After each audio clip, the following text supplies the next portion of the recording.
રાષ્ટ્રપતિ દ્રૌપદી મુર્મુએ યાત્રાધામ મથુરાની મુલાકાત લીધી હતી। આ મુલાકાત દરમિયાન રાષ્ટ્રપતિએ પ્રેમાનંદ મહારાજ સાથે સત્સંગ કર્યો હતો।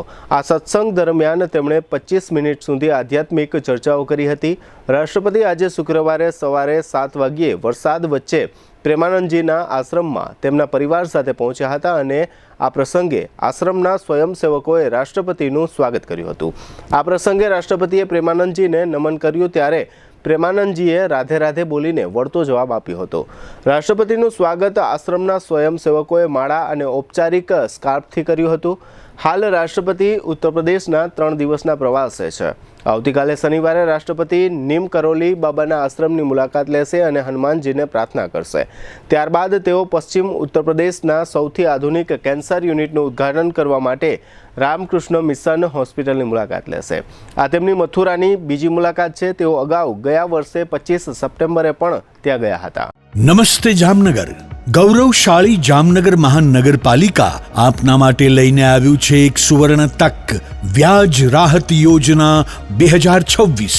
વર્ષોથી બાકી રહેલા મનપાના વેરાનો ભાર હવે ઉતારી નાખવાનો સમય આવી ગયો છે। 2006 પહેલાની બાકી રકમ પર 100% વ્યાજ માફ। 2006 પછીની બાકી રકમ પર પણ 100% વ્યાજ માફ। હવે હાઉસ ટેક્સ, વોટર ચાર્જ અને વ્યવસાય વેરા પરના વ્યાજનો બોજ સંપૂર્ણ રીતે દૂર કરવાનો અવસર। આ વિશેષ યોજના ફક્ત 13 ફેબ્રુઆરી 2026 થી 31 માર્ચ 2026 સુધી જ અમલમાં રહેશે। સમય મર્યાદિત છે। તક હાથમાંથી નીકળી જાય તે પહેલા લાભ લઈ લો। ઓનલાઈન વેરો ભરનાર માટે વિશેષ પ્રોત્સાહન, 2% વધારાનું વળતર, વધુમાં વધુ ₹250 સુધી।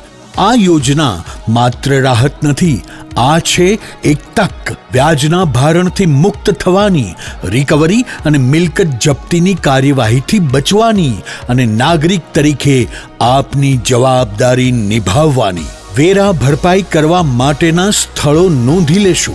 મહાનગરપાલિકાના મુખ્ય કેશ કલેક્શન વિભાગમાં 5 સિટી સિવિક સેન્ટરો, સરુ સેક્શન, રણજીતનગર, ગ્રીન સિટી, સમર્પણ સર્કલ અને ગુલાબનગર। શહેરની અગ્રણી બેંકો HDFC bank, IDBI bank, Kotak Mahindra bank તથા નવા નગર કોઓપરેટિવ બેંકની તમામ શાખાઓમાં મોબાઈલ ટેક્સ કલેક્શન વેન દ્વારા અને મહાનગરપાલિકાની અધિકૃત વેબસાઇટ પર www.mcjamnagar.com। ચાલો જવાબદાર નાગરિક બનીએ અને જામનગરને વધુ સશક્ત બનાવીએ।